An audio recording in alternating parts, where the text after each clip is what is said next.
اور یقیناً اس جماعت نے دنیا پر غالب آنا ہے انشاءاللہ تعالی، لیکن لوہے کی تلوار چلا کر نہیں، بندوقوں اور توپ کے گولے چلا کر نہیں، بلکہ پیار اور محبت کے تیر چلا کر، اپنے اندر پاک تبدیلیاں پیدا کر کے، اپنی عبادتوں کے معیار بلند کر کے،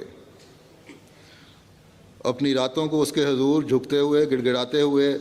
دعائیں کرتے ہوئے گزار کر، دین احمد کا جو